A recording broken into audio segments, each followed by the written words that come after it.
Hi, everyone. Thank you so much for joining us today.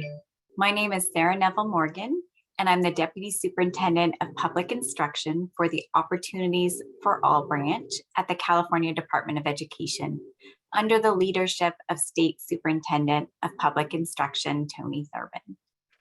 We're so happy to have all of you join us today for our February edition of OFAB's pre-kindergarten through third grade, or PIDA 3 webinar series. Today, we will begin by exploring how districts can begin building a robust and diverse P3 teacher pipeline. And we will end with a conversation with several district leaders about how they have created effective teacher pipelines within their own districts. And we'll also be talking a little bit about our participants as I look through all of you, where you are, what sectors you're in. And as we look through this, I want to take a moment to reflect on our flexibility and really know that we meant to have part of this webinar back in January, but we appreciate your ears and eyes as we share this presentation with you now in February. So before we move forward, I would like to hand off to my counterpart and colleague, Mary Sandy, the Executive Director of the California Commission on Teacher Credentialing. Mary? Thank you so much, Sarah, and good afternoon, everyone. It is a distinct pleasure to be with all of you in this moment and have the opportunity to discuss the staffing and the workforce issues related to this extraordinary opportunity we have to implement universal preschool transitional kindergarten. 2 years ago, I think this was a hope, a deep hope that we could move the resources and investments of the state forward to put together an extensive and comprehensive early learning and care program for our youngest children, and to bring them forward and give them the opportunities that we all have been seeking. And here we are, 2 years later, on the edge here of an implementation of program that is significant and widespread, exciting in its vision, exciting in its scope, but challenging also in the context in which we find ourselves. It has been a very difficult 2 years in the last, with COVID and with all of the volatility in our schools and with our young people being in school, being out of school, and just dealing with and addressing this pandemic has put our education community to the test. And the ways in which our teachers and our administrators and our counselors have stepped up and leaned into this challenging time in education is nothing short of remarkable and inspiring. And I'm just deeply proud to be part of this community. I think it may be difficult for some of us to be both in this moment and looking forward to this next moment and preparing for the implementation of universal transitional kindergarten. But it's an opportunity that sits before us, and we have the resources. We have the intellectual, the human, the visionary resources, and the fiscal resources to really make a difference and to get this process moving down the field in ways that are going to benefit our system and our young people for years, for decades, for generations. We are at the Commission on Teacher Credentialing. We are looking at a variety of ways to support you as you work to staff the schools and look forward to what this means in the coming year and 2 years, 3 years out. Colleagues from the Commission will be presenting some information about both short-term and long-term strategies for ensuring that we have the workforce that we need to serve in this new time. And we're just grateful to have this opportunity to be with you, to share with you these ideas and to hear from you the struggles and the opportunities as you see them. So thank you very much, Sarah. Thank you to the team who's put this webinar together. We're thrilled to be with you and to be on at the beginning of this journey. Thank you. Turning it back to you now, Sarah. Thanks so much, Mary. And definitely a big shout out to our teams, both at CDE and CTC, as well as everyone who's joined us today to help put this on together. We really are in partnership across all of us. So let me take a moment to introduce you to our presenters today.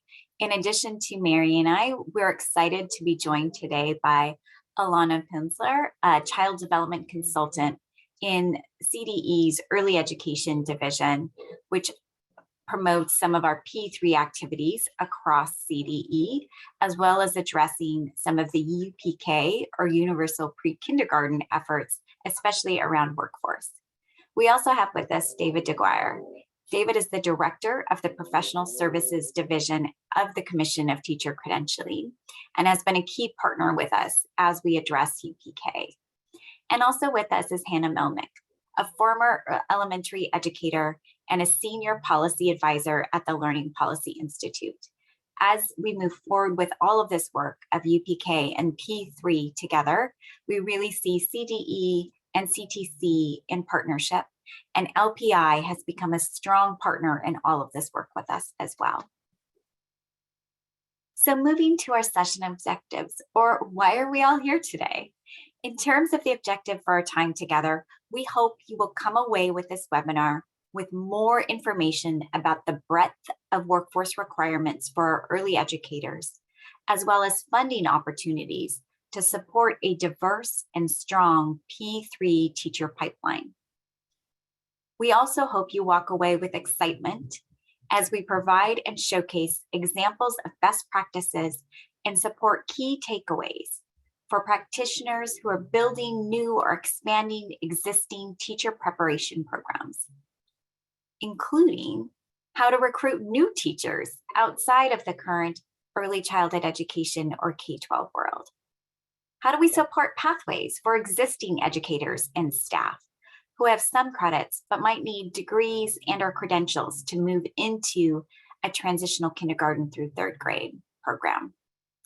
What partnerships with masters and credentialing programs do we need? What is being offered with credentials at a local education agency level, such as our county offices of education?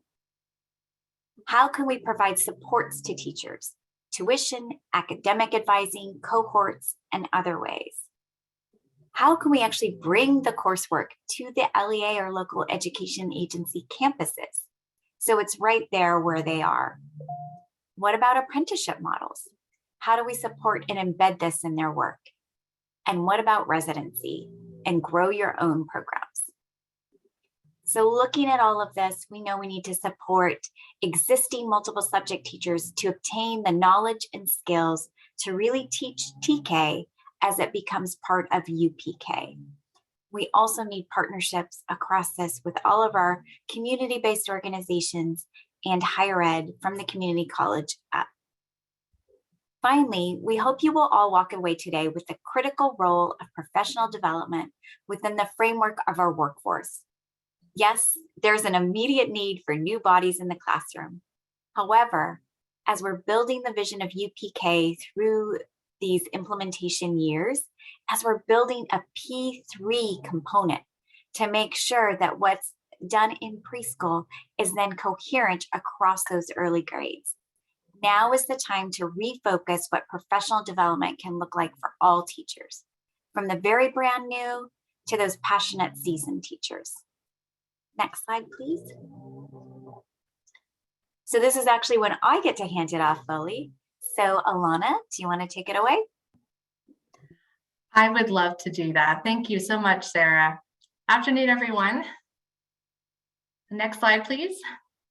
So let's compare UPK service deliveries in terms of the teacher requirements across the whole spectrum of the P3 workforce. Transitional kindergarten and early transitional kindergarten, or TK, ETK, have the same teacher requirements, which is a multiple subject teaching credential. If a teacher first assigned to TK, ETK after July 1st, 2015, that teacher needs 24 child development or early childhood education, ECE, units by July 1st, 2023. It is the intent that the curriculum for TK, ETK align with the Preschool Learning Foundations, or PLFs. Kindergarten teachers must have a multiple subject teaching credential to teach.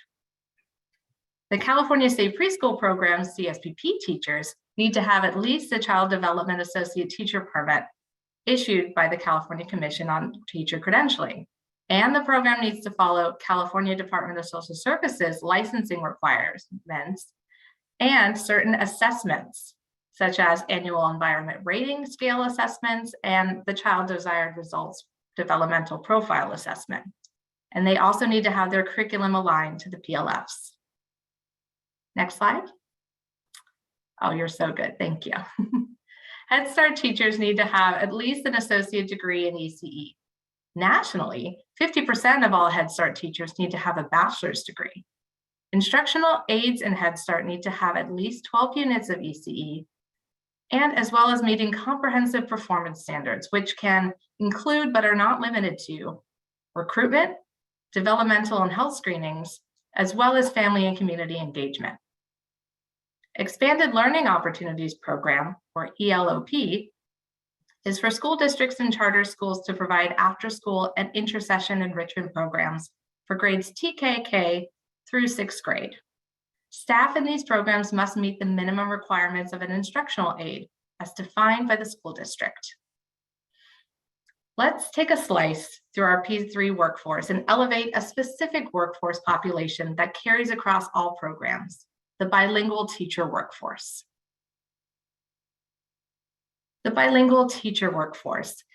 The expansion of multilingual programs in California brings exciting new opportunities for students and their families. The research shows multiple benefits, not only for English learners, EL students, but for all students who achieve multilingualism. Let's begin with the student data. At this point, there are 1.1 million EL students and over 418,000 EL students in TK through grade 3 alone.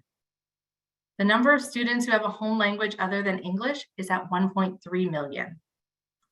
At last count in 2019, there was a minimum of 1,490 multilingual programs in existence. Let's put that into context.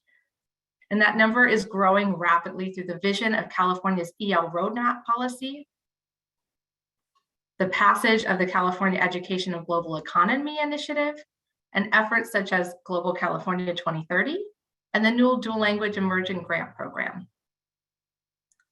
In 2020, 1,700 new bilingual authorizations were issued to new and current teachers.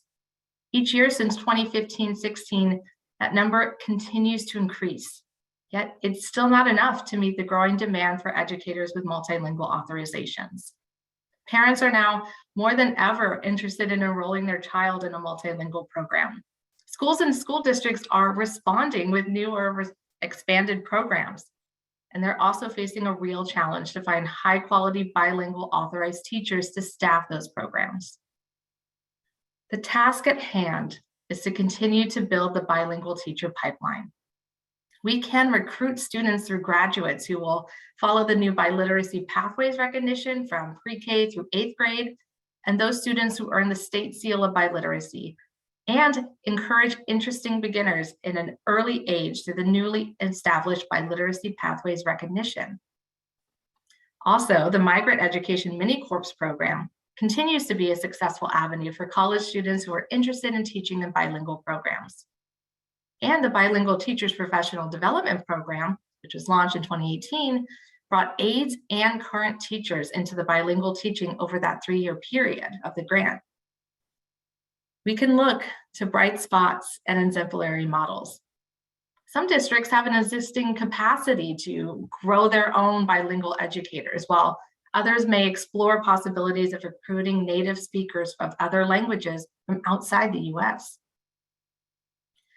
This is the opportunity to identify creative solutions and to be resourceful to ensure multilingual programs are appropriately staffed with bilingual teachers, administrators, para-educators, and staffed with specialized credentials and skills. Okay, we've showcased the slice of the pie, but that's not all California has to offer in terms of elevating the power of a diverse workforce. A snapshot from the Center of the Study for Child Development, Child Care Employment, workforce survey highlights the diversity of California's nearly 83,000 center-based early educators with thousands of family childcare providers. Based on this 2015 report, California's early educated workforce comprises of 46% Hispanic, 38% white, 10% Asian, and 6% Black. compared to the makeup of California's children, which is 50% Hispanic, 31% white, 13% Asian, and 5% Black. California has had a long history of a shortage of early educators, largely based on non-competitive wages. And according to CTC, the number of child development permits issued since 2015 has been decreasing. Overall, issued permits have declined by about 21.9%. In the context of this survey, only about 35% of California's early ed workforce have an associate degree or higher. Again, the percentage is linked to the survey that I just referenced, which includes center-based as well as family childcare providers. Later on, David and Hannah will also be sharing some other data points around this as well. With the launch of UPK via TK for all 4-year-olds, we'll need approximately 8,000 to 11,000 additional lead TK teachers. And we already know we'll probably be needing more. And this at a time when we're already facing teacher pipeline issues. Let's welcome David from the California Commission on Teacher Credentialing to discuss a specific workforce that we need that we're all needing and facing. David. Thank you, Alana. Next slide, please. And the next one. So, the question that many have is, who is authorized to teach TK right now? And it's any teacher who holds a valid multiple subject credential. Now, one of the things that's a little bit confusing is that there's a separate set of requirements in order for an LEA to receive apportionment or state aid. So in order to receive that state aid, the multiple subject credential teacher needs to have one of the following: either 24 credits in early childhood education or child development, a child development permit at the teacher level, or a determination by their employer that they have classroom teaching experience with preschool age student that is equivalent to the 24 credits. It's important to note that there are no specific procedures or requirements that LEAs have to use in order to make that determination. So that is something that is a local decision. So there's going to be many districts who are not able to find enough multiple subject credential teachers in order to staff their TK classrooms. So options for other staff would be a multiple subject district or university internship. They could also apply for a multiple subject provisional intern permit. There are options using a short-term staff permit or a variable term waiver. Now, these last two documents are time limited. However, they can be used in a stacking manner so that if someone needed to start on a variable term waiver for a year, they could then get a short-term staff permit for a year and then move up to either an intern permit or a regular intern credential. Education code also allows for a local assignment option that would allow anyone with a valid credential to be assigned to a multiple subject classroom in TK. One thing that we are looking into is whether another local assignment option could be created in order to allow teachers who are currently teaching 4-year-olds in the state preschool system to teach TK if they have perhaps a teacher permit and a bachelor's degree, but that is not available at this time. Next slide, please. So again, further with the local assignment options, any credentialed teacher can be assigned by the local education agency if they have not been able to find a regularly credentialed teacher. And we'll be looking into, as I said, that a local assignment option, a new one, to allow additional teachers to teach TK, even though they may not have a credential yet. So please be looking forward to hearing more about that. Next slide, please. Now, there is a tremendous amount of funding available to help people become credentialed. First of all, Golden State Teacher Grants provide $20,000 for completing an approved preparation program. In addition, residency grants can provide $25,000 to support a residence in completing an approved preparation program.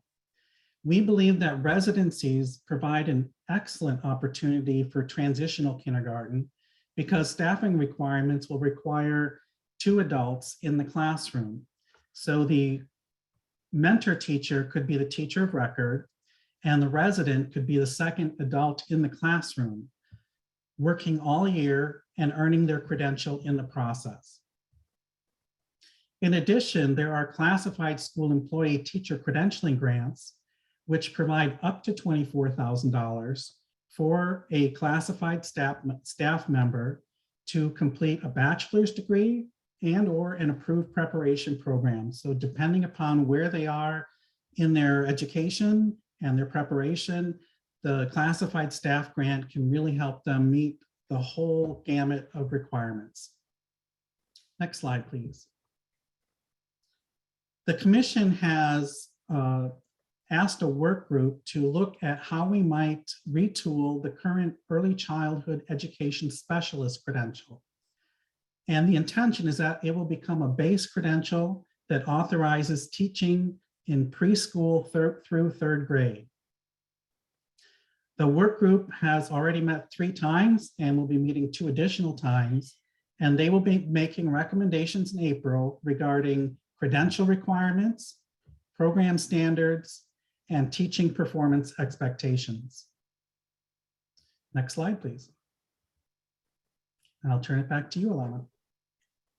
Thank you so much, David. So David mentioned some of the funding opportunities from CTC. Let's share some more funding opportunities that you can use for leveraging a robust P3 workforce.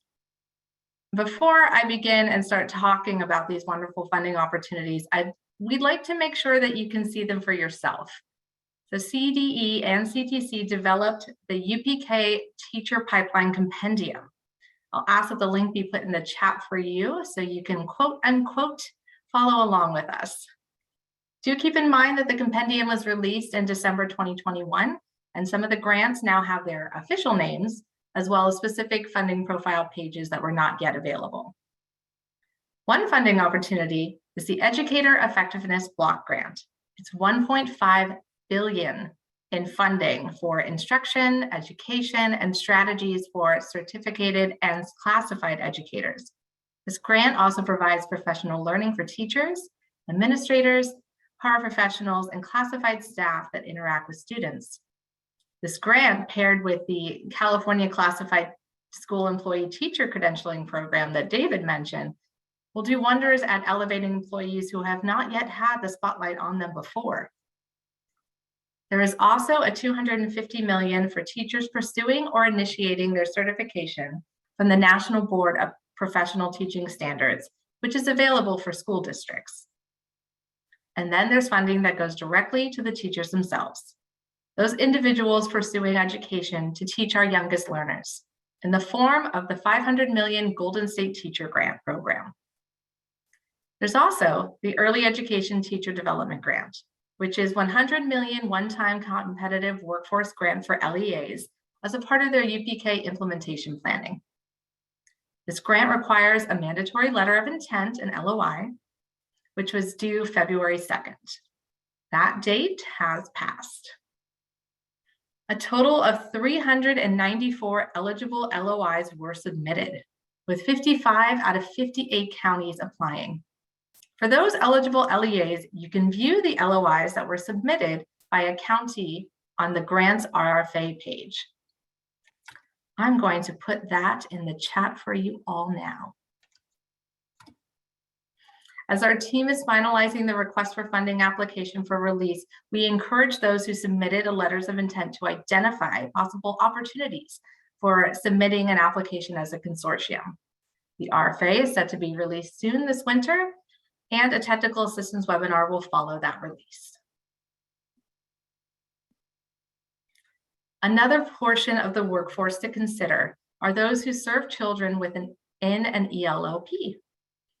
For fiscal year 21-22, statute requires LEAs to offer extended learning opportunities programs to all transitional kindergarten K through 6th grade classroom-based unduplicated pupils to provide program access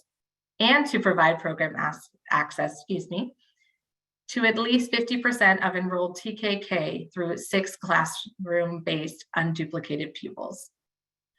Starting in 22-23 school year, LEAs receiving ELOP funding must meet all TKK through 6th grade requirements, which includes offering a minimum of no less than 9 hours of combined instructional time and expanded learning opportunities per instructional day for all students in TK through K6.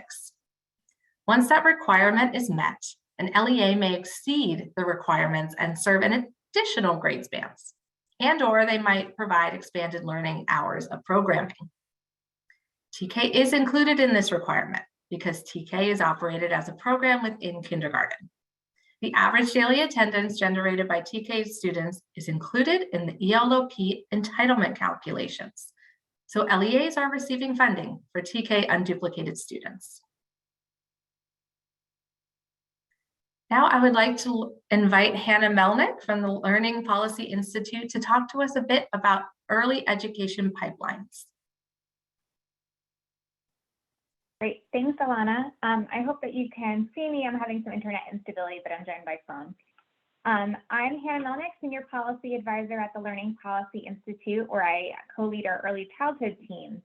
LPI conducts research on developmentally appropriate teaching, high quality, diverse educators in early childhood, as well as K-12. And we've been carefully tracking teacher shortages. I'm going to be talking today about building effective early educator pipelines.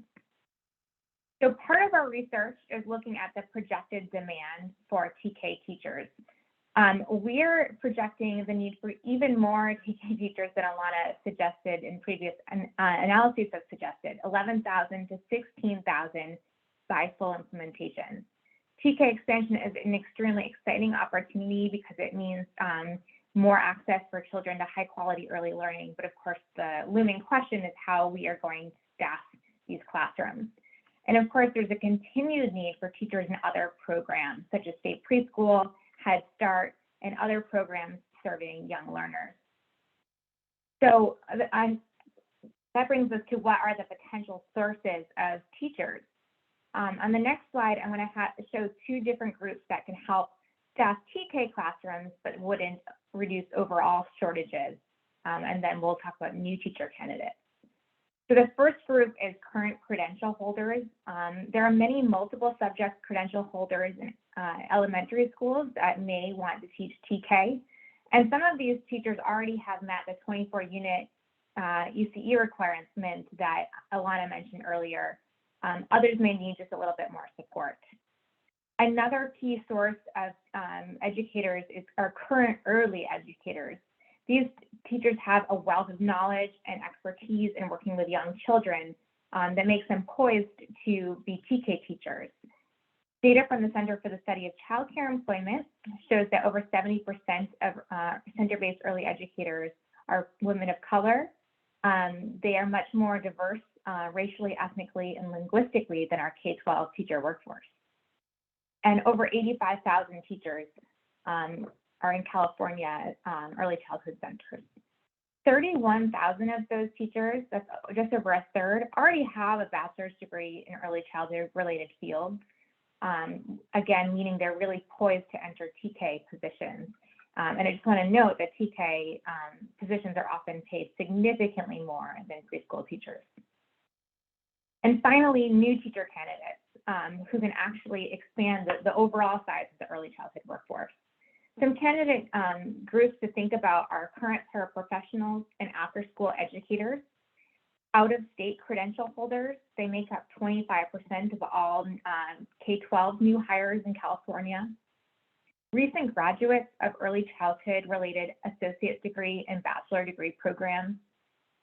In just 2020, there were over 5,000 bachelor's degree in early childhood that were issued.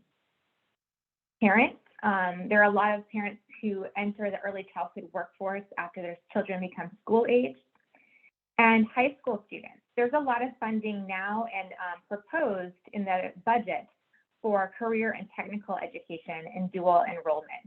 So you might have high school students who are dual enrolling in child development coursework who are poised to become assistant teachers or start onto their teacher pathway. So a key part of expanding the workforce is going to be offering candidates support on their path to becoming an early educator.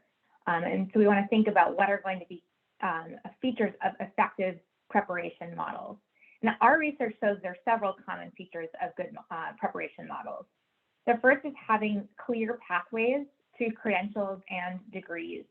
This is so important for especially those early educators who are already in the workforce. They're adults often with families and can't afford to go back for long periods of time to get their degrees. Developing opportunities for supported field work with a strong mentor. Relationship-based models such as cohorts of learners are also important and can increase retention. Providing student support such as advising, tutoring, and scholarships. And providing flexible coursework such as courses on evenings and weekends, school campuses, or in hybrid and online formats. We also need to make sure that programs are staffed by diverse and well-supported faculty and staff. And it's also important to have community partnerships that help with local recruitment, for example, and site placement. So meeting these criteria, I wanted to highlight a couple of effective preparation models that meet the criteria for these effective pathways in light of the current grant opportunities that David and Alana have just spoken about. So the first is teacher residencies. These teacher residencies provide a pathway to a multiple subject credential. And in these pathways, a full year resident co-teaches at least half time with an expert mentor. Residents take coursework from a partnering university, and that really builds strong district and higher ed partnerships. I think it's very important to note that we want residents to be earning while they're learning. So one way to do this, as David mentioned, is having a resident employed as an assistant TK teacher meeting ratio requirements, or they can also work up to half-time as a paraprofessional, a substitute teacher, or an expanded learning. Offering a living wage is a key part of attracting a diverse workforce. And then residents commit to staying in the district. A very similar model that can be applied to other early learning programs like state preschool is apprenticeship.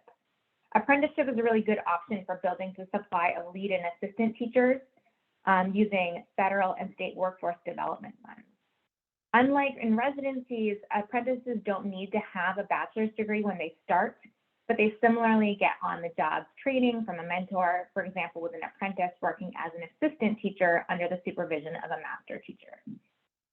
They take higher ed coursework that's tied to increasing their degree or child development permit status and get subsequent wage increases. And there are several apprenticeship models already in California, for example, in Alameda County in Southern California. Another model that David mentioned to become a credentialed TK teacher is internships. I like to talk about supported internships to make sure they're really high quality and retain teachers after they enter. So districts may hire teachers on intern credentials when a fully credentialed teacher is not available. The intern pathway might work well for an experienced early childhood teacher who doesn't yet have their credential but does have a bachelor's degree. If interns are going to be successful, they need things like coaching, especially from someone with early childhood expertise. Having coursework on campus is ideal or offered online. And then having substitute teachers or prep time to ensure that working for teachers can make it through their degree program successfully. Golden State Teacher Grants, again, can be used to help interns pay for their tuition. And finally, degree pathway programs are models that can be used for assistant teachers or lead teachers in state preschool. And these pathways should meet the criteria I laid out before. They should have clear and efficient pathways to a permit or degree, support for working in mid-career candidates, and ideally completed in cohorts of learners. And the early education teacher development grants that Alana mentioned as well as others can be used for these pathways. So finally, retaining new teachers is a critical part of building a strong teacher pipeline, just as important as recruitment. Teachers that enter the profession on intern or emergency credentials are much less likely to stay in the profession if they're not well supported. And that means we need to invest in teachers, and one way is to do that through professional learning. In early education especially, we should be starting with instructional leaders, especially principals, to make sure they know what to look for in developmentally appropriate preschool classrooms. Los Angeles Unified, for example, when they did ETK, used to host principal academies that walk principals through the preschool learning foundation. Professional learning should also focus on key instructional content and evidence-based curricula, and it should be supported with coaching to reinforce what teachers are learning when they're in workshops. Research shows that's important for effectiveness. Finally, encourage all LEAs to offer joint professional development through their preschool to third grade spectrum. For example, having state preschool, TK, and kinder teachers learning together. Fresno Unified and Tulare City School District are examples of districts that do that and have shared about their experiences in other webinars. So now I'm going to pass it back to CDE to introduce the panel that's going to be picking up on some of these themes. Thank you so much, Hannah. So now it's time to hear from our esteemed panelists. So I'm going to introduce us one by one. And first, let me introduce our moderator for our panelist discussion, Dr. Marquita Grenoux-Shire. Dr. Marquita Grenoux-Shire is a professor emeritus in the College of Education at the California State University, Long Beach. In her past role, she was responsible for leading, coordinating, and facilitating system-wide efforts to recruit, prepare, and retain teachers, counselors, and school leaders for schools and communities. She's earned her PhD in special education from the Joint Doctoral Program at the University of California, Los Angeles, and the California State University, Los Angeles. Dr. Grenoux-Shire, I would like to please invite you to set the stage for our discussion today. Thank you, Alana, and thank you to the organizers for bringing us all together for this critical webinar on building a robust, diverse, and well-supported P3 workforce. Before we hear from our panel members, I want to share a few reflections to help set the context. First, a reminder that we find ourselves in a critical moment in teacher preparation. You've heard several of our presenters already say this, and I think it's important for us to pause and recognize the duality of this moment. Mary talked about it earlier. We need to pause, but also look forward to the opportunity. Once again, there's unprecedented funding for PK-12 schools at both the state and national level, while at the same time, we need to recognize and appreciate the reality that our educators are facing every day. This past week, I've been in 3 meetings representing PK-12, higher education, and community-based organizations, hearing from teachers, leaders, and parents about the ongoing struggles, challenges, and concerns they face. While representing different segments, the common theme was the collective concern regarding the social emotional health of both students and educators facing yet another school year in a pandemic. Our topic today, to build a robust and diverse P3 workforce, is nested in this dual context. And I look forward to hearing from our panel about how to lean into this work and recommit to and reimagine schooling and educator preparation to ensure equity and excellence for all students. Second, a reminder about our work to build a robust P3 workforce. Again, is situated in the sustained and chronic teacher shortage that Hannah just talked about. There are a number of reasons for this that we're all aware of. Candidates are not coming into our teacher preparation programs in the numbers that we need. Many candidates are coming underprepared. And finally, we know that many teachers are not staying. Third, as we think about this new workforce wave, we need to consider the impact of the multiple pandemics we've experienced, not just the COVID-19 pandemic, but also racial injustice, climate change, and the economic crisis. All of these taken together have shed a harsh light on the systemic inequities in the schools and our communities. A recent report reminds us of our collective need to pivot once again continue to demonstrate resilience, and maybe most importantly, to treat one another with grace as we move forward. In spite of this unprecedented last couple of years, there are a couple of silver linings I want to highlight, and these include the dedicated educators who collaborated with one another and with family members and demonstrated their ability to pivot to virtual instruction almost overnight. There's been an increased awareness and appreciation for teachers, and perhaps most importantly, educators every day are engaged in restorative recovery to mitigate the learning loss and mental health concerns of their students. So let me end this introduction with several questions for you to think about as you listen to our panelists. What is our work moving forward, both in the short term and the long term? What are we going to do for the fall? What are we doing in 3 years? And what are we doing in 5 years? What are the opportunities for supporting existing early learning educators and our expanded learning workforce? These two groups of educators have great potential for our collective long-term effort to diversify our P3 workforce. And finally, how do we use this moment to uplift and support the critical role of partnerships with higher education, including our colleagues in 2-year institutions and 4-year institutions, to achieve our goals of a high quality and diverse workforce? Alana, let me turn it back to you now. Thank you so much for inserting those really thoughtful questions as we now hear from the rest of our panelists. I'm going to introduce them one at a time. First, let's welcome Dr. Ana Garcia Nevarez. Dr. Garcia Nevarez is a professor of child and adolescent development at California State University, Sacramento. She's known for her awareness in the preparation of culturally and linguistically diverse teaching workforce. Her scholarship informs the field of education about the ways in which it intersects in theoretical discourse and practice. Dr. Garcia Nevarez will showcase university-level cohort models out of Sacramento State that has helped teachers enter the workforce successfully. Dr. Garcia Nevarez. Thank you, Alana.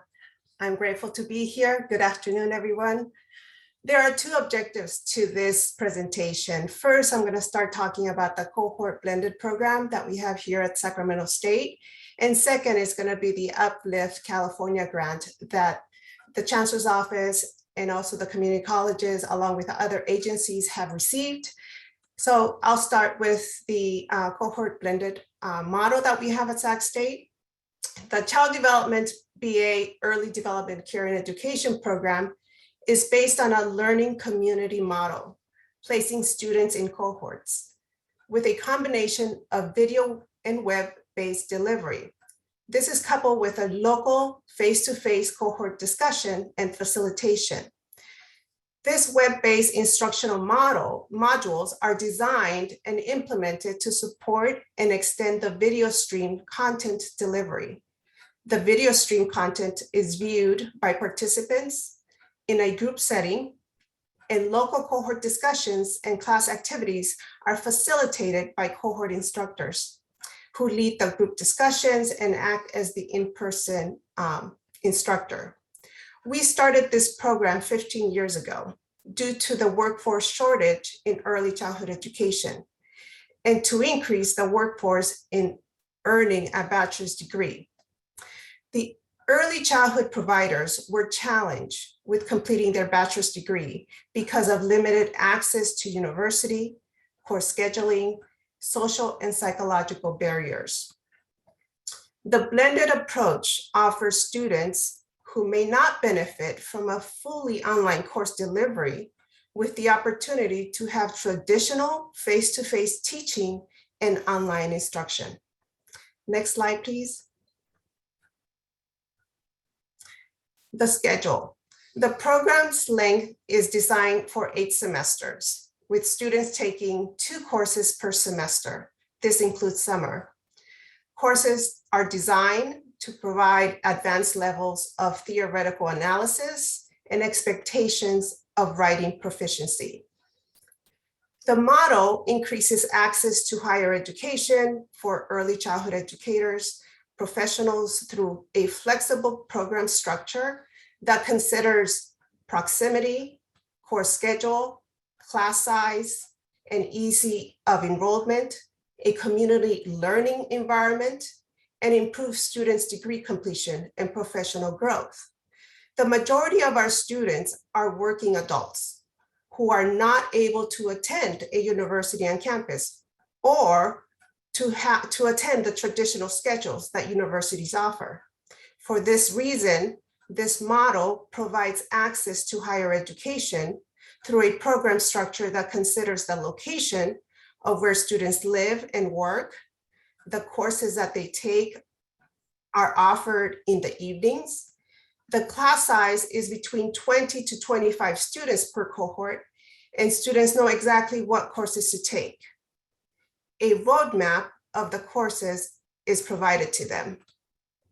Students are together with their co-instructors for 3 years. They build a sense of community and support each other along the way. Next slide. The on-campus faculty and cohort instructors. The on-campus instructor is the instructor of record and responsible for course design, just as they are for their on-campus classes. Faculty are supported by an information technology team and provide access to university infrastructure. Cohort instructors serve as co-instructors for the courses delivered at satellite locations. The cohort instructors work closely with on-campus faculty, acting as a liaison between the campus and the students. Many of the cohort instructors come from the communities where the courses are offered and provide valuable practical experience. The model allows for students to interact and discuss course content with the co-instructor at their satellite locations. This model also allows students to be co-enrolled at the community college as they are completing courses at Sac State, as well as their community college courses. Next slide. Since we have had this program for 15 years, we have been collecting data. This program has been very successful, so we wanted to find out more about where our students come from and what sorts of requirements we need to achieve. The blended model has shown us that rates of degree completion and professional growth has increased within our students. We have also found out that graduates come prior with community college experience. That 71% come with an associate's degree, and only 2.3% come with a bachelor's degree. Prior to enrolling into the program, students spend an mean average of 6.7 years in higher education. This is a number that we were surprised with, knowing that many of our students are spending a lot of time in higher education. Creating a program delivery model like the one at Sac State, blended cohort model, is accessible for full-time working students, and one that addresses community needs can help contribute to improve college access and improve college completion. Our completion rate is roughly 85% of graduates. They go on and oftentimes pursue a master's degree. This blended approach to teaching, early development care, and education can be an effective means for universities to address a growing employment need in the field, increasing access and improve degree completion rates. The number one barrier for our students that we found with our data collection is access to location. This model has been successful because we have paid attention to the barriers and have provided the tools to assist students in completing their BA degree. Next slide, please. So the second objective that I'm going to talk about is the Uplift California grant. Uplift stands for Universities and Partners Learning, Innovating, Fostering Equity, and Transforming California ECE Degrees. This is a grant received by the CSU system, Chancellor's Office, Los Rios Community Colleges, CTC, Curriculum Alignment Project, and Early Edge. So you'll see in the 3 arrows, these are the 3 things that are the driving force for this grant. We have the California Master Plan along with CTC, which are driving the force that leads California in educating young children. And then our public educational system that prepares the majority of ECE workforce is also working on transforming the practices for ECE teachers. The grant has 3 key outcomes. The number 1 is transforming ECE preparation to a competency-based, performance-oriented system of coursework, where students can learn, practice, be assessed on with these newly adopted competencies. And these are the teaching performance expectations. The second key outcome is developing and piloting an observational tool for use by mentors and university practicum supervisors to help students identify, analyze, and improve their practice, particularly with the competencies for working effectively with dual language learners and their families. And finally, the third key outcome is to inform state policy efforts by linking the ECE teacher preparation, the performance assessment, and the ongoing professional development of the ECE workforce to the K-12 systems, and to further enhance the ECE workforce. Thank you. Thank you so much, Anna. I'd like to introduce our next presenter. Coming to us from a different time zone on the opposite coast, let's welcome Dr. Beverly Falk from the School of Education at the City College of New York. Dr. Beverly Falk is a professor and director of the graduate programs in early childhood education at the School of Education, the City College of New York. She's also the founder and director of the High Quality Early Learning Project, a web-based open access collection of videos and related resources about high-quality teaching practices for young children. Dr. Falk will share some insights into the early childhood education expansion efforts that happened in New York City, the highs and the lows. Dr. Falk? Thank you. Thank you so much for inviting me to share some of the work that's gone on in New York State. We're a little further down the pathway than you are because we started the early expansion to universal pre-kindergarten in New York City in the fall of 2014. But you all have done an awesome job at planning out what's going to happen in California, and it building on the lessons learned from other places. I think there's a lot of great things to come for you in California. So if we could go to the next slide, please. I want to just share with you a little bit about the context in New York State and New York City. Our certification arena is quite different than in California. In order to be, our certification is birth through 2nd grade. And this has been in existence since the beginning of the 2000s. There used to be a certification that was N for nursery through the 6th grade. So it was a very wide span, but the early childhood community felt it was important to have our own certification, and it goes all the way to birth through and goes through the 2nd grade. And there's an overlap in New York between elementary and early childhood because the elementary certificate starts at 1st grade and goes through the 6th grade.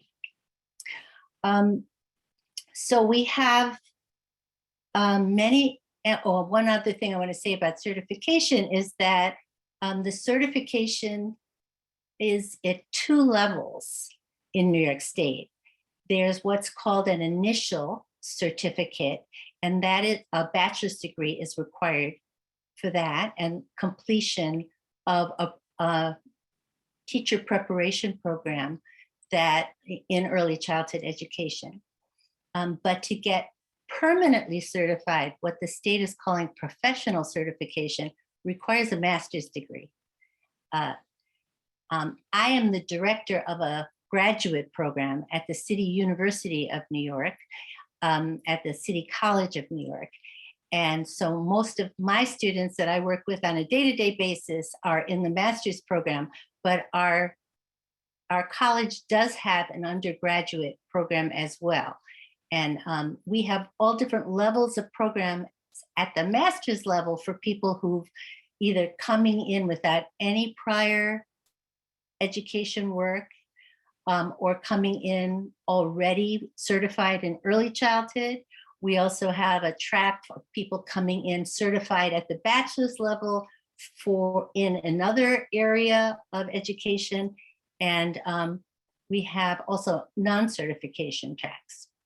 But in order to be the lead teacher in our universal pre-K programs in New York City requires certification. So unlike the lead teachers who are teaching 3-year-olds or infant toddlers in community-based organizations, which make up about 60% of the offerings available for families for their children.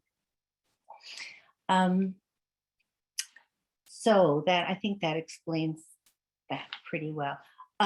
There is a way for people to get certified in what's called an internship certificate. And that is if someone is more than halfway through a program and has a job offer with a letter from a principal or a school leader, that person can apply to have an internship certificate if they are in a teacher preparation program. And the teacher preparation program needs to verify that they will supervise or oversee that person's work until they complete the program. Individuals can also become lead teachers, not in the universal pre-K classrooms, but in the younger grades, if they are on what's called a study plan. And a study plan is that they are matriculated in an educator preparation program working toward certification. And they need to have a letter verifying that they're still matriculated every semester until they complete the program. So there's a variety of ways that people are getting certified and working through the requirements that the rigorous requirements that New York State has. In addition to completing the program, graduates must also pass currently 3 state certification exams. There is a content specialty test for every area of every discipline area. In early childhood, the content specialty test is made up of 3 different tests, actually. One in mathematics, one in language arts, and one in the arts and sciences. Our profession is not so happy with those tests because they don't really assess the knowledge that a teacher needs to, the pedagogical knowledge of those different disciplines. They basically want to ascertain that the test taker has a certain level of knowledge that's like a high school level or early college level of the discipline. And as a result, many of our people who are taking those tests, not just in my institution, but across the profession, find them to be challenging. There's also a test called Educating All Students, which is a fairly new test that was put into place in 2014. And that's to ensure that every teacher has knowledge of diversity issues in language, of ableness, has understandings about families and communities, and the special needs of children. And then New York State is one of the states that adopted the EdTPA as a performance assessment. That looks like it's going to be changing in the next year or so. There's a proposal to, it's been waived over because of the pandemic over the last 2 years. And there's a proposal now from the state Board of Regents, which is the oversight committee for the state, to do away with it and to still have a performance assessment, but to have it be locally developed and locally administered. And there's a public comment period right now about that, and there's varying views about that, which I won't go into here. Because these tests are very challenging, my institution provides free test prep workshops for all of our advanced candidates, where we provide them with both content knowledge and test taking skills, and support them so that they will be successful on the state exams. We did the same thing with the EdTPA, where we actually infused into our coursework all the standards of the EdTPA and supported them throughout our program, and found that we had a very successful pass rate because of that. So almost 100% of our candidates pass on the first round. But let me tell you a little bit about some of the education preparation efforts that started when we did the universal pre-K expansion. That, as I said, took place in 2014. It was done very quickly. It was an initiative of the mayor of New York City. The thoughtfulness that your state education department has put into this initiative, there wasn't time and there wasn't the expansive input from your partners that I've heard about from you today. So you are a step ahead of what happened with New York, because we had some successes and we also had some big challenges. One of the initiatives that was undertaken was that a program was developed to recruit candidates into the field from anywhere, really, with the enticement that these candidates would be earning a master's degree. They would have to find their own job position, but while they were working, they had to take, they were doing coursework, and that coursework was entirely paid for by the city. And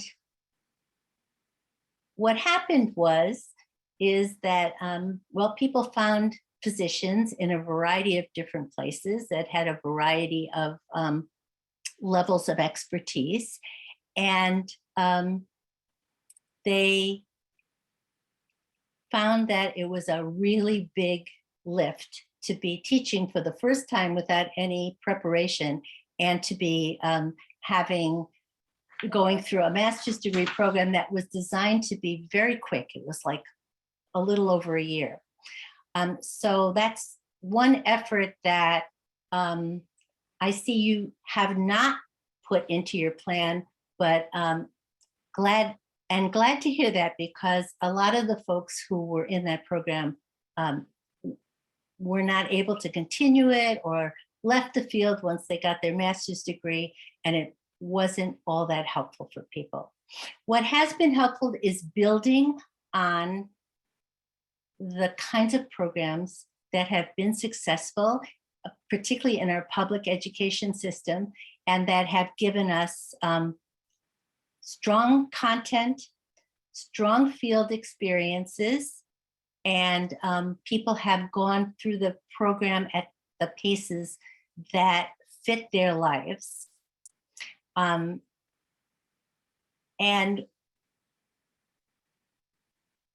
the one thing that's important to remember, I think, and I'll just go on to this slide in just a second, is that the students we have found to be most successful, who have stayed in the field, are the folks who've already been working in early childhood in the community-based centers, and who are committed to their work, who are culturally congruent with their work, with the families and the communities in which they live. We've done a lot of work on professional development as well. And what we've focused on with professional development, both in our educator preparation programs, but also in our work with the field. And we've had lots of partnerships with networks of childcare centers, as well as the City Department of Education. We've really focused a lot on the science of early learning, which has evolved so much in the last couple of decades, which has confirmed some of the theories that early childhood folks have long held, that learning is active and multimodal, and that relationships are critical to the development of the whole child. And because what we know about the brain, that all aspects of the child are interrelated, and that one area of the brain impacts every other area of the brain. So we need to focus on the whole child. We've taught people about developmental milestones, and we emphasize a lot. Child development is woven into all of our courseworks. We put in a lot of social emotional supports and the ability to provide that, both not only for children and families, but for teachers as well. And this current era of the pandemic, I think, has brought out the critical element of high quality learning that we know now is important to emphasize, which is that all of what we do needs to be culturally and linguistically responsive and relevant and sustaining to our children and our families. And that involves engaging families and communities as well.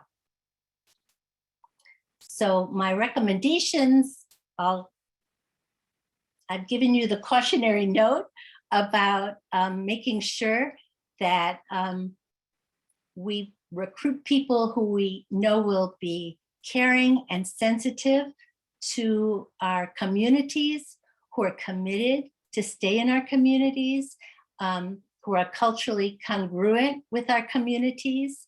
And that's often the people who are already working in the centers, or the kids in high schools, as LPI's representative talked about, making pathways from high school to CDA, to associate's degree, to the bachelor's degree, and also to providing supports, because the folks who are in early childhood, as you know, are still not looked at in the same way as folks in the upper elements of education.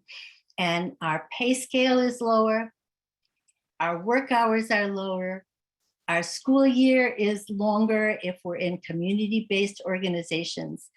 And so we generally have a lower income population who's teaching in early childhood than in the upper grades. So we need to provide lots of supports, as were mentioned earlier, to provide people with tuition supports, often childcare supports, transportation supports, lots of emotional supports, and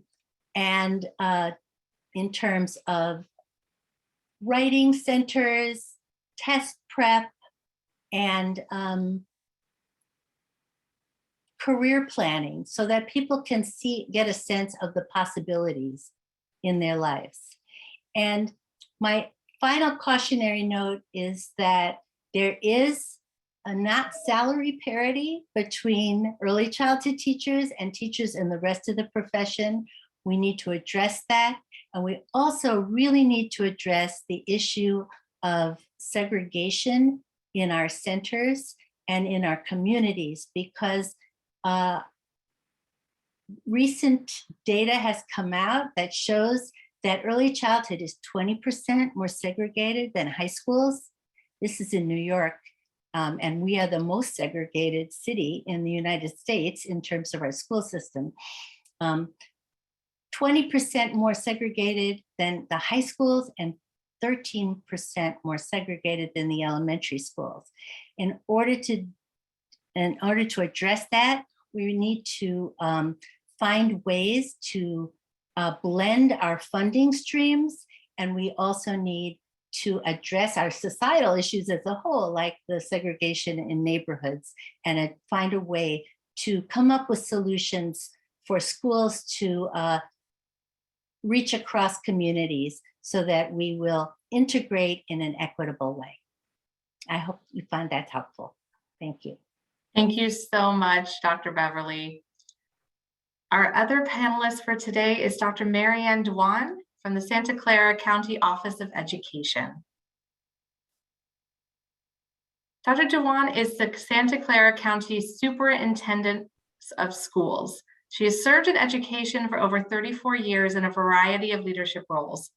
Dr. Dewan believes that all students deserve high quality, equitable, and inclusive education. She leads and serves on committees and boards to promote equity-focused systems change at local, county, and state levels. Dr. Dewan is recognized for her youth-focused advocacy work and for her commitment to serve the community.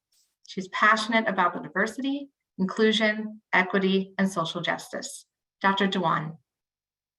Thank you so much for having me, and my appreciation to the state for their leadership and recognizing the importance of early care and education for all of the students of California.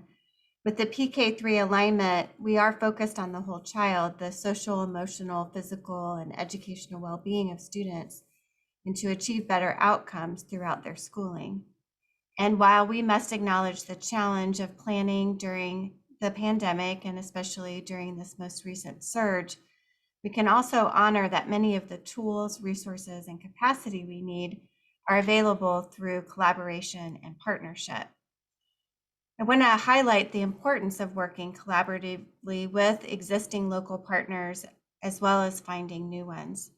In anticipation of the TK expansion and the new preschool and childcare slots in the 2021 budget, as an example, the Santa Clara County Office of Education began by meeting weekly with the key local agency players in our county who operate programs and who invest in the early learning and care workforce. In this way, we were able to better understand the landscape around childcare and pre-K in Santa Clara County. As examples in our county, those partners include First Five, the San Jose Public Library, San Jose Parks and Recreation, and the County of Santa Clara. We also partner with our institutions of higher education, including San Jose State University.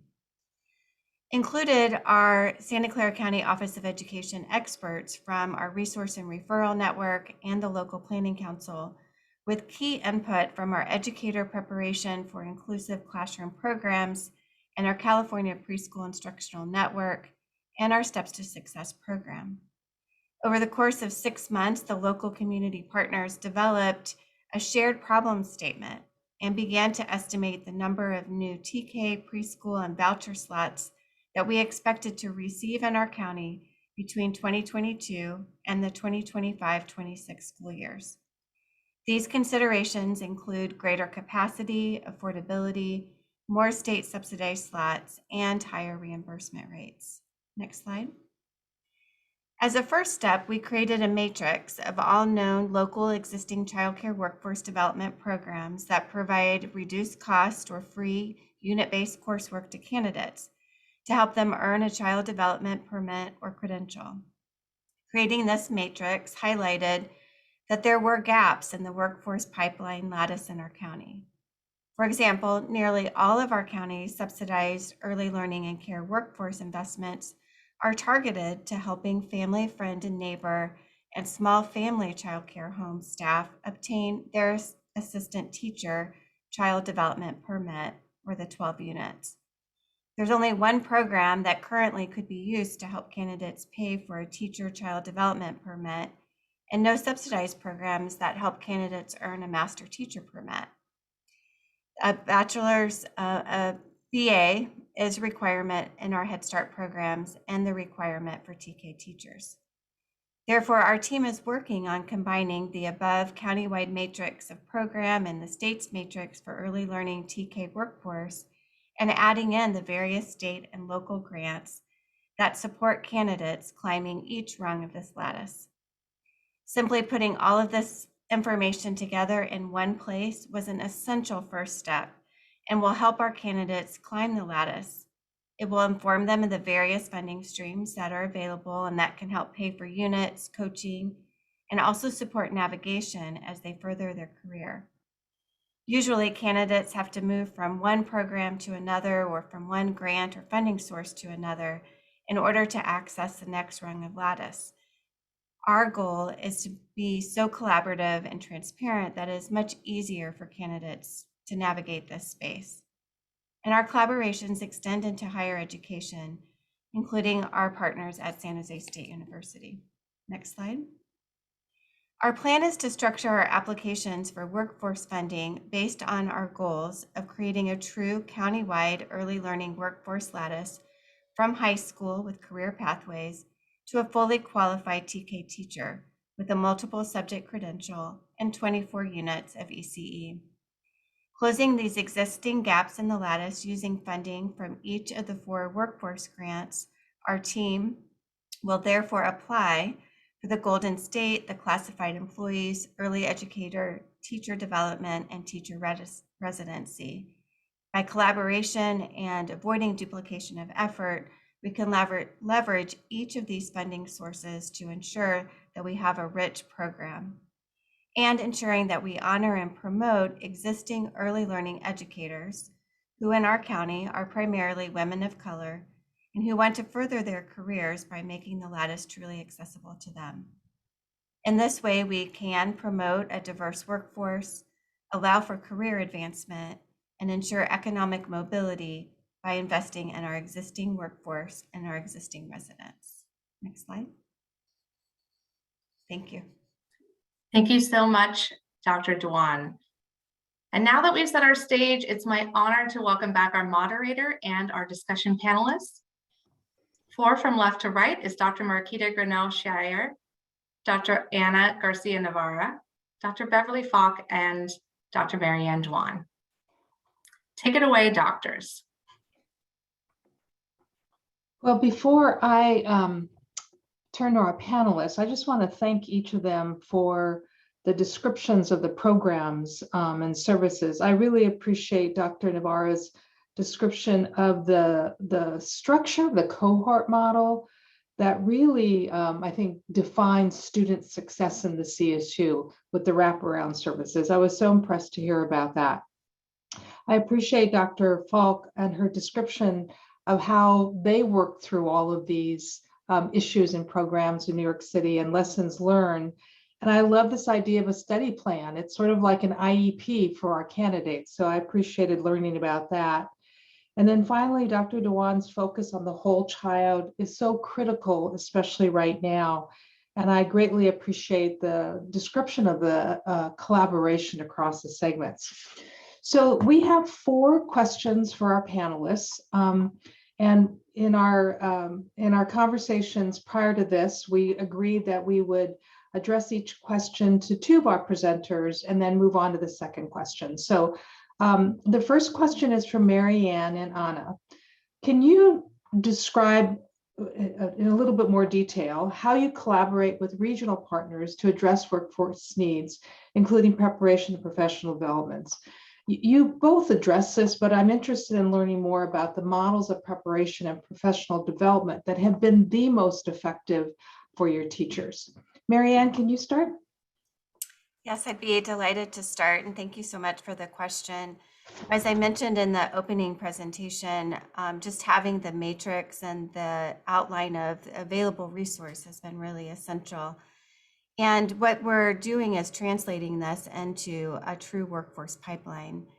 Additionally, I wanted to provide some information about our alignment and capacity building through our educator preparation model. This has been really effective for our teachers. We currently operate a wide variety of workforce development programs, including a classified teacher program and the Child Care Initiative Project, and support various childcare workforce efforts with our Quality Counts California partners. We are also applying to the California Commission on Teacher Credentialing to become authorized to offer the multiple subject preliminary credential and the child development teacher permit.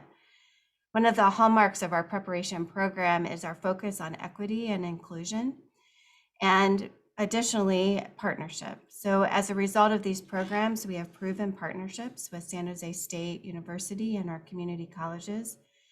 And we are building upon these partnerships to expand the workforce. This means allowing for programs that provide for an AA and a BA or the credential.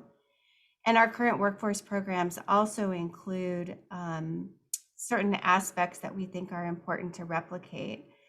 Job placement, for example, supporting by matching candidates into programs upon completion of their program. So they're able to have good employment that matches their skill set and training. Also, the use of cohort models that support candidates who speak English as a second language. And then navigation and coaching to help candidates, because a lot of the required applications can be onerous or confusing. There are a lot of deadlines that have to be met. And we also want to make sure that the coursework that they're completing will meet the credentialing or permitting requirements. So just providing that extra touch and technical assistance has gone a long way in supporting our effective teacher workforce. Thank you, Marianne. Anna, your program has been in existence for a long time, and I know that you've shared some lessons. Can you illuminate some of those lessons as it relates to preparation and professional development? Definitely. We have been collaborating with community colleges, school districts, and community-based organization. And I think that this collaboration has made course alignment and articulation of lower division courses to be very streamlined. So this articulation is helping our students move from one institution to the other in a timely manner.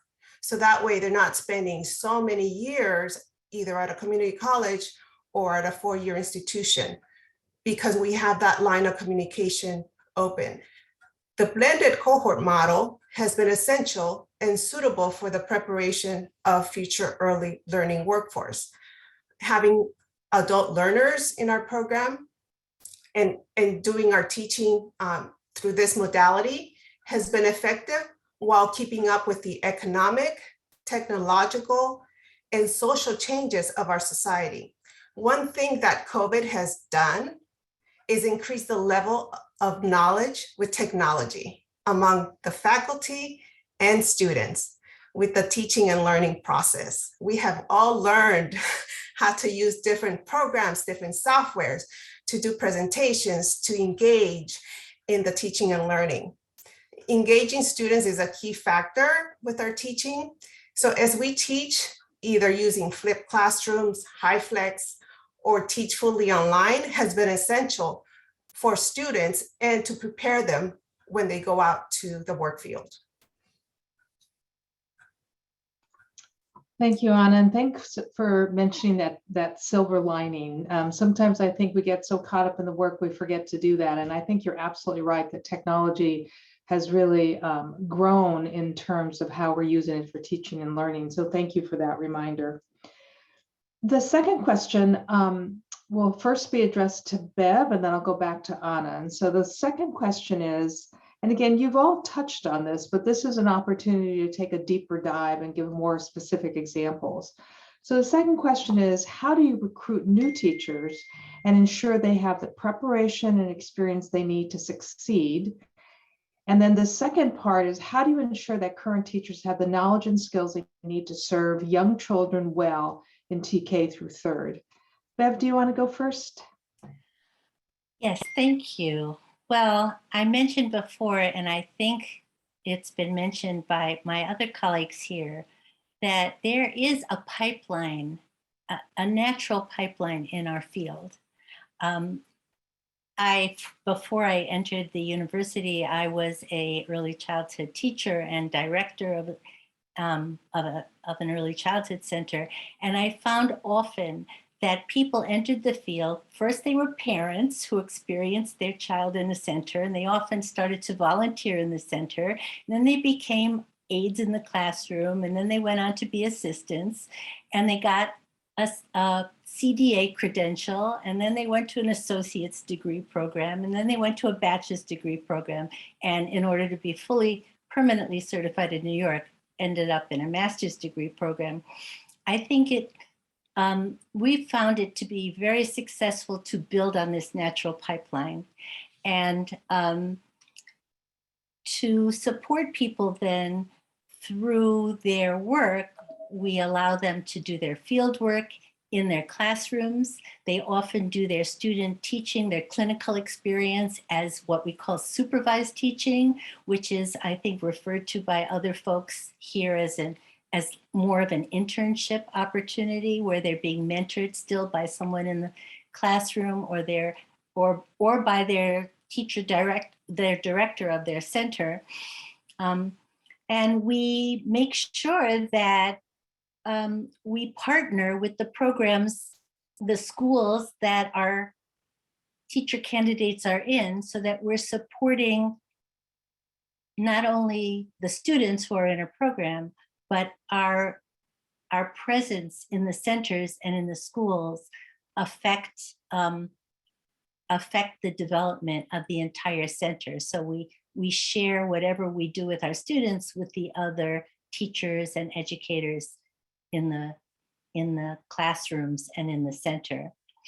And as far as what is the knowledge that we want to make sure, and the skills that they have, we want to make sure that, as I mentioned before, that everything we do is grounded in what we now understand is the science of early learning, that we emphasize developmental knowledge, that children learn through experiences, the importance of play and active learning, the understandings of how culture and language and race impact development, the need to build on the cultural wealth and the funds of knowledge of our families and communities, that there's variation in learning and that's the norm, and that the knowledge and skills to support growth and learning in the different disciplines are also well understood by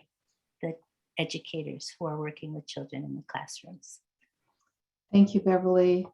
Anna, can you tell us a little bit more about how we ensure that we're providing the preparation and experience to our candidates so that they will succeed and be those effective early childhood educators we so desperately need?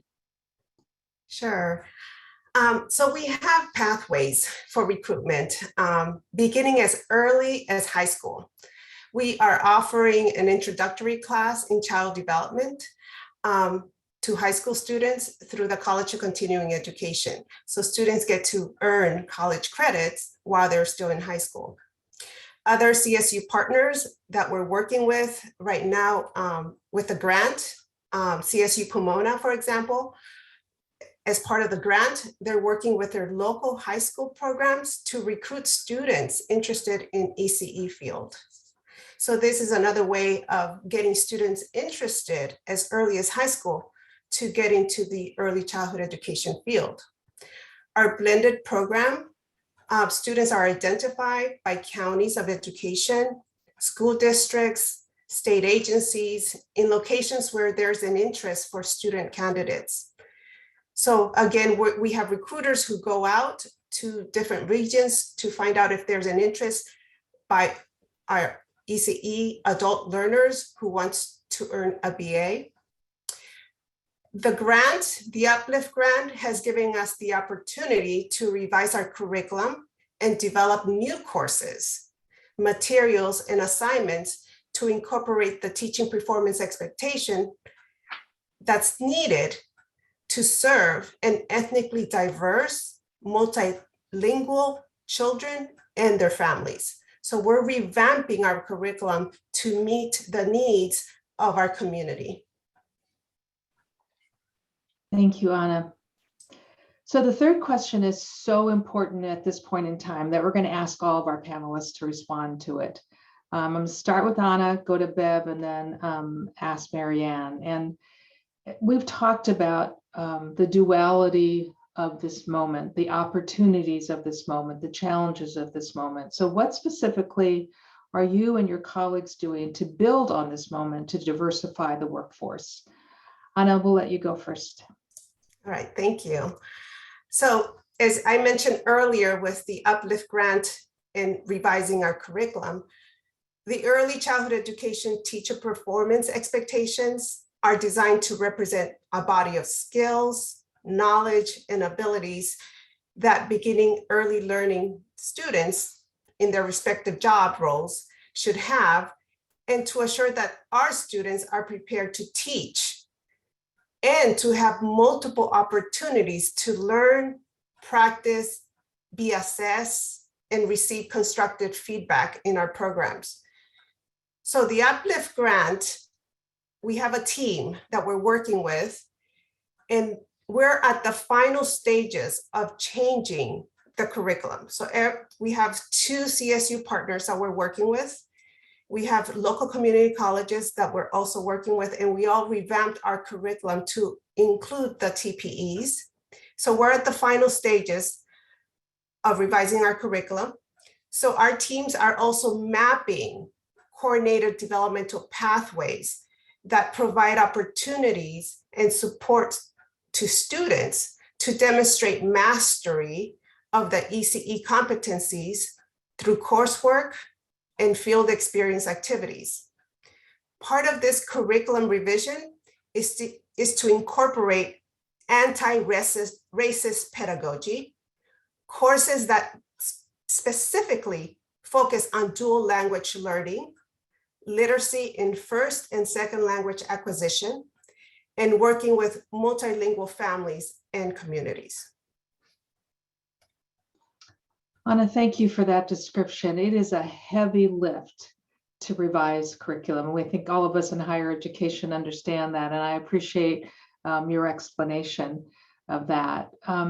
Bev, what specifically, again, the question, are you doing to build on this moment to diversify the workforce? Well, the program that I'm a part of has always served a very diverse population. They're predominantly women of color and come from deep in the boroughs of New York City, where their communities, where many languages are spoken, people come from many different backgrounds and many different countries. So our existence is in some way a support to the diversification of the profession. And one of the things that we've done to make sure that we're supporting our candidates in the best way possible is, again, we've always focused on child development. We've always focused on culturally and linguistically responsive teaching. But this moment of racial reckoning in our country has added a new layer of emphasis to this work. And we are relooking at all of our syllabi to make sure that we are touching on these issues in every aspect that they affect in the different courses. We also have worked really hard to diversify our faculty, which is not an easy thing in higher education because so few of people in the doctorate who have been accepted into the academy represent the minoritized communities. So we make sure that the majority now of our faculty in the early childhood program are folks who are culturally and congruent with our students. And that makes a huge difference, just as it does, and the research has shown in the elementary and early childhood years and high school years. I don't know if there's data about it at the college and graduate level, but I can just experientially share that I think it's made a huge difference in our programs. And the other two things that I wanted to say are that the issue of salary parity and desegregation in the field are critical to diversifying our field. And so we have engaged in community efforts around these issues. And one thing we did was we partnered with the Daycare Workers Union to provide a program that they funded for their members to come into our program and get their coursework paid for. And we provided all sorts of additional supports in order to support the union members to be successful in the program. Thank you, Bev. And I appreciate your reminder of the importance of educators reflecting the students and the families that they serve. And I think that's true from birth, and I know it's true in higher education. So thank you for that critical reminder. Marianne, what specifically are you doing in your region to build on this moment and diversify the workforce? I wanted to highlight just a couple of initiatives, and while also just acknowledging the incredible work of my colleagues here on this panel and the descriptions that they have shared, and try to avoid repeating some of the things that have been shared. So one of our partnerships and initiatives is called Step Into Teaching. And this is a program that we offer twice a year, and it helps us recruit from throughout the community, high school students who are considering careers in education or want to learn more, career changers, others who might be interested in learning what it takes to become a teacher. And from this effort, we're able to really bring a very diverse set of individuals. Sometimes it's individuals who maybe used to be in the military, in the tech industry, other careers, as well as maybe people who started in a career but maybe always wanted to be a teacher, and now that they're in their career, they're looking for an alternate pathway. And this program gives them all kinds of pathways into teaching. Additionally, I wanted to share about our EPIC program. And this is a program that ensures current teachers have the knowledge and skills really to serve TK through third grade children well in a diverse community such as Santa Clara County. And the EPIC program supports current early childhood educators to earn a special education credential with a huge focus on inclusive practices.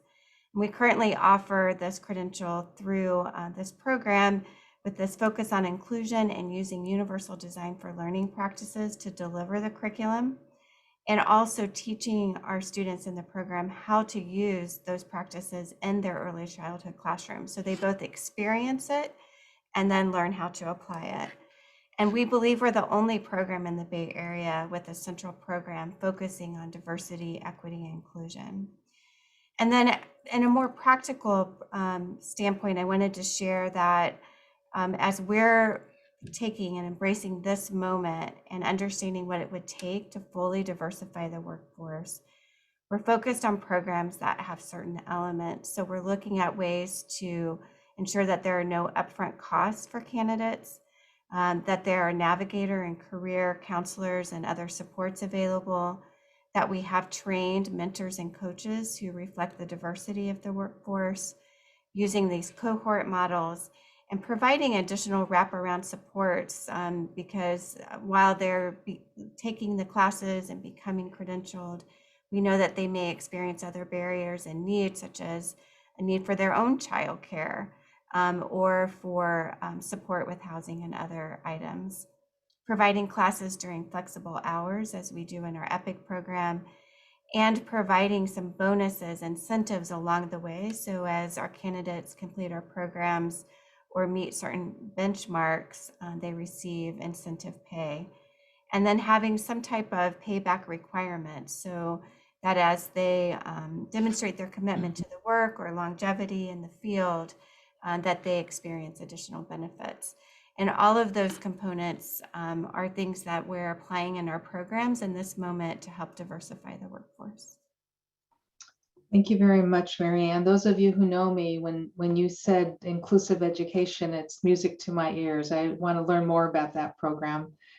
So our last question, we've been focusing on the teacher workforce. And the last question that I want to pose to you, and we've got just a little over 15 minutes, is how do each of you ensure that principals and administrators have access to professional learning opportunities that they need to fully support P3 alignment and serving young children well? Mary Ann, let's start with you and then we'll go to Bev. Thank you. So one of the first things that we did a number of years ago with this focus is through our educator preparation programs, we credential principals. They earned their certificate in a program called LEAP.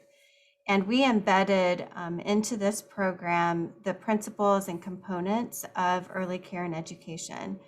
In collaboration with the New Teacher Project and the Silicon Valley Community Foundation, we designed early childhood toolkits that are aligned with the state mandated standards for educational leadership. So there's this beautiful partnership of those sets of standards, and all of the candidates in our program experience that. We also developed equity principles for each of our courses in our program to prepare future site administrators so they understand early childhood program implementation at their school sites through that equity lens. And this also serves as kind of that highest rung in the early learning workforce pipeline. Additionally, in our Inclusion Collaborative, we developed the Ways to Equity Playbook, which is a guidebook for supporting hands-on equity work at the school. And we have a particular focus on student groups such as African American students, students who are English learners, and students with disabilities. We have a component of this work that prepares administrators for these equity conversations and an understanding of early care and education. And then we held 2 cohorts of administrator boot camp for principals who are already in the field.